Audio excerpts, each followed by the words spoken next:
সত্যেন্দ্রনাথ রায় তিনি আজ আমাদের মাঝে এসে উপস্থিত হয়েছেন। তিনি তার ব্যস্ততম সময় থেকে আমাদের আহ্বানে তিনি যে আমাদের মাঝে এসে উপস্থিত হয়েছে, সেই কারণে ওনার কাছে আমরা বিদ্যালয়ের পক্ষ থেকে আমরা আন্তরিকভাবে কৃতজ্ঞতা জ্ঞাপন করছি। কারণ তিনি যেভাবে মানুষের সুখ দুঃখের পাশে থাকে, তিনি সর্বদাই মানুষের দুঃখ কষ্ট যখন যাকে আমরা যেভাবে চেয়েছি তখন আমরা ওনাকে সেভাবে পেয়েছি। আজকে স্বাস্থ্য শিক্ষা থেকে রাস্তাঘাট সমস্ত ক্ষেত্রে তার উন্নয়ন বিরাজমান। এমন একটা জনপ্রিয় প্রতিনিধিকে আমরা আমাদের মধ্যে পেয়েছি। তো আমি আমাদের বিদ্যালয়ের প্রধান শিক্ষক সম্মানীয় শ্রী রবিকৃষ্ণ মহাশয় স্যার, ওনাকে অনুরোধ করব আমাদের সম্মানীয় বিধায়ক শ্রী সত্যেন্দ্রনাথ মহাশয়কে উত্তরীয় এবং ফুলের তোড়া প্রদানের মধ্য দিয়ে বরণ করে নেওয়ার জন্য।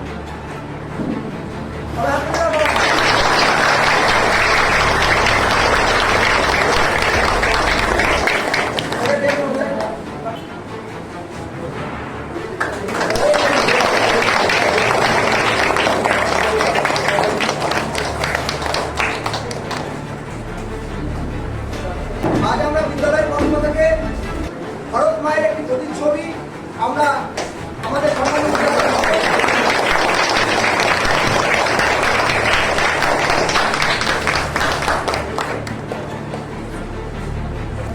বিধায়ক মহাশয়কে আমি আমার স্কুলের পক্ষ থেকে আরেকবার অনেক অনেক ধন্যবাদ জানাই। আমরা কখনো যা কল্পনা করতে পারিনি সেটা আমরা পেয়েছি। আমাদের এই বিদ্যালয়টা রাজবলপুর গ্রামে অনেক বড় একটা লোকালয়ে অবস্থিত। এখানে অনেক জনগণ আছে, অনেক বাচ্চারা আছে। এই বিদ্যালয়ে আমরা দেখেছি একটা সময় ছাত্র সংখ্যা আরও বেশি ছিল। বর্তমানে বিদ্যালয়ের পরিকাঠামো একটু সমস্যায় চলছে, জরাজীর্ণ হয়ে গেছে। আমাদের শিক্ষক আরও দরকার। একজন মাস্টারমশাই ম্যাথের উনি চলে গেছেন ট্রান্সফার হয়ে, ওনার পরিবর্তে আমরা এখনো শিক্ষক মহাশয় পাইনি। এরকমভাবে আমরা কম সংখ্যক শিক্ষক মহাশয় দিয়ে স্কুল চালাচ্ছি। তো আজকে আমরা বিধায়ক মহাশয়কে পেয়েছি। বিধায়ক মহাশয়ের কাছে আমাদের কিছু আবেদন আছে। আমরা সেই আবেদনগুলোই লিখিত আকারেও তুলে দেব। আমি এখন মৌখিক আকারে সেটা বলার চেষ্টা করছি। আমাদের বিদ্যালয় তৈরির প্রথম থেকেই ইনকমপ্লিট হয়ে আছে, অসম্পূর্ণ হয়ে আছে। আমরা এই ব্যাপারে আমাদের আধিকারিকদের সঙ্গে যোগাযোগ করেছি। ওনারা আমাদের সঠিক পথ নির্দেশ করতে পারেননি, তাই আমাদের বেদিনটা এখনো অসম্পূর্ণই থেকে গেছে। এটা ছাড়াও নিরাপত্তার ব্যাপারে আমরা সমস্যায় আছি। যে আমাদের স্কুল বিল্ডিং এর বাউন্ডারিটা একটু যদি ধরার মধ্যে থাকে তাহলে খুব ভালো হয়। তাছাড়াও স্কুল বিল্ডিং এর বারান্দার যে রেলিংটা, এই রেলিংটা থাকলেও আমরা অনেকটা নিরাপত্তা বোধ করবো। বাচ্চারা স্বাচ্ছন্দ্যে স্কুলে পঠন পাঠন করতে পারবে। আমাদের অভিজ্ঞতা থেকে আমি জানাচ্ছি যে বিদ্যালয় চলাকালীনও আমাদের কিছু কিছু সমস্যা হয়। হয়তো হঠাৎ করে কোনো একজন ব্যক্তি, অপরিচিত ব্যক্তি, সেও ঢুকে যাচ্ছে, সে হয়তো স্বাভাবিক পরিস্থিতিতে নেই। তখন বাচ্চারা আমাদের একটু ভীত হচ্ছে, ভয় পাচ্ছে। আমাদের তখন আমরাও দুশ্চিন্তায় পড়ে যাচ্ছি কখন কি হয়ে যায়। তো আজকের দিনে আমরা বিধায়ক মহাশয়কে কাছে পেয়েছি। আমরা আমাদের বিদ্যালয়ে ঘুরে দেখাবো যে আমাদের যা যা প্রয়োজনীয়। মহাশয়ের কাছে আমি ভীষণভাবে অনুরোধ করছি তিনি আমাদের বিদ্যালয়ের প্রতি দৃষ্টিপাত করে আমাদের প্রয়োজনীয় যা যা সমস্যা আছে তিনি আমাদের সমাধান করবেন। এই অনুরোধ আছে।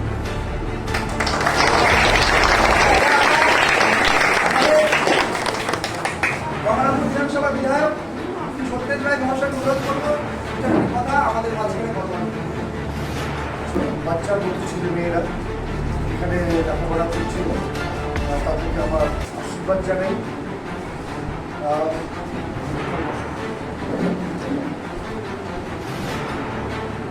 সাথে আমি কিন্তু আসার আমার ইচ্ছা ছিল, সময় পাইনি, বহু কাজ, আজকেও অনেক কাজগুলো থেকে দৌড় দিয়ে যাবো। ডিএম সাহেবের একটা প্রতিশ্রুতি মিটিং আছে, সেই মিটিং আমাকে অ্যাটেন্ড করতে হবে, সেই জন্য তাড়াতাড়ি চলে যাবো। তো ওকে বললাম ডক্টরকে একটু তাড়াতাড়ি ব্যবস্থা করো, আমাকে এই হসপিটালে যেতে হবে। তো এই কাজগুলো করতে হচ্ছে। স্কুলের পরিবেশ ঠিক নেই, যা আমি দেখতে পাচ্ছি। স্কুলের বাউন্ডারি দরকার, বাউন্ডারি নামে গ্রিল দরকার। গ্রিলটা হলেও যদি তার অঞ্চলে লাগানো থাকে, তাহলে ছেলেমেয়েরা পরের থেকে বাচ্চারা পড়াশোনা থাকবে, করবে, নিরাপদে থাকবে, এটাও দরকার। আর হলো কালকে এসেছিল আমাদের যে অফিস থেকে সব অফিসাররা এসেছিল, আমাদের থেকে আমার বাড়িতে এসেছিল, দেখা করে গেছিলাম। ওদেরও অনেক সমস্যা, সেই সমস্যার কথা ওরা বললো আমাকে। তো স্কুলটার কথা আমার মনে ছিল, আমি বলতে হবে স্কুলটা অনেকদিন ধরে চলছে, এটা আপডেট ছিল দরকার। তো এর আশেপাশে কি হাই স্কুল আছে? না, 3 কিলোমিটার মধ্যে ফুলবাড়ি আছে আর এখানে ছাত্রছাত্রী অনেক স্যার। এই স্কুলটার প্রথম প্রস্তাব আমার থাকবে, স্কুলটা অন্তত মাধ্যমিক পর্যন্ত হোক, অফিসের হোক, স্কুলটা আমি যা প্রস্তাব রাখবো তাহলে মাধ্যমিক পর্যন্ত হলে আমার ছেলেমেয়েরা এখানে পড়াশোনা করতে পারবে। তাহলে আমার এখান থেকে পুরীকে ফুলবাড়ি যেতে হবে, কখনই যেতে হবে, আর কোথাও যেতে হবে, দূরে যেতে হবে, কষ্ট হবে, এখানে বলে ভালো হয়। তো আমি সেটা একটা প্রস্তাব রাখবো। আর আপাতত বাউন্ডারিটা করতে পারি কি না পারি দেখছি, গ্রিলগুলো কতগুলো লাগবে তার একটা বাজেট আমাকে দিলে ভালো হয়। আমি দেখছি সেই বাজেটটা দেখে গ্রিলগুলো করে দিয়ে একটা মোটামুটি নির্দিষ্ট একটা এরিয়ার মধ্যে থাকতে ছেলেমেয়েরা, সেটা কে জানে এখানকার ছেলেমেয়েরা একদিন বিডিও হবে, এসডিও হবে, ডিএও হবে, এসপি হবে, বৈজ্ঞানিক হবে, অধ্যাপক হবে, শিক্ষক হবে, এর মধ্যেই আছে অনেক ছেলে। তারা হবে, তাদের ইচ্ছা আছে তোমাদের, তো কিছু হতে চাও, তো বড় হতে চাও না, সেটা হতে গেলে পরিবেশ দরকার। সেই পরিবেশটা করবে। নতুন সরকার এসছে, 1 বছর বয়স হয়নি, আমাদের 18 তারিখ থেকে 22 তারিখ বাজেট হবে। বাজেটে আমি যাব, বাজেটে গেলে স্কুলের কথাটা রাখবো। আর আজকে যদি জিএসের সঙ্গে আমার দেখা হয়, সেখানে মিটিংয়ে দেখা হওয়ার কথা, সব অফিসের কথা কথা, তাহলে আপনাদের স্কুলের কথা আমি বলবো। হ্যাঁ স্যার, আমি বলবো আমাদের স্কুল করুন। মূল দুটা জিনিস বললাম, এটা স্কুলের একটা বাউন্ডারি দরকার। বাউন্ডারি যদি আপনার নাও হয়, অনেক একটা গ্রিলের ব্যবস্থা করে ছেলেমেয়ে যাতে পড়াশোনা করতে পারে, একটা নিরাপদ ব্যবস্থার মাধ্যমে সেটা দরকার। দুই হলো স্কুলটার একটা ন্যাশনালি কোনো মাধ্যমিক পর্যন্ত লাইন টেবিলটা দরকার, এটা করতে হবে। এটার জন্য একটা প্লেয়ার দিয়েছেন কি আপনারা? আমরা আপনার প্লেয়ার দিই, আমাদের কিছু কাগজ সমস্যা ছিল, আমরা তো যোগাযোগ করেছি। জায়গা কত? জায়গা আমাদের এখানে খুব সম্পূর্ণ আছে।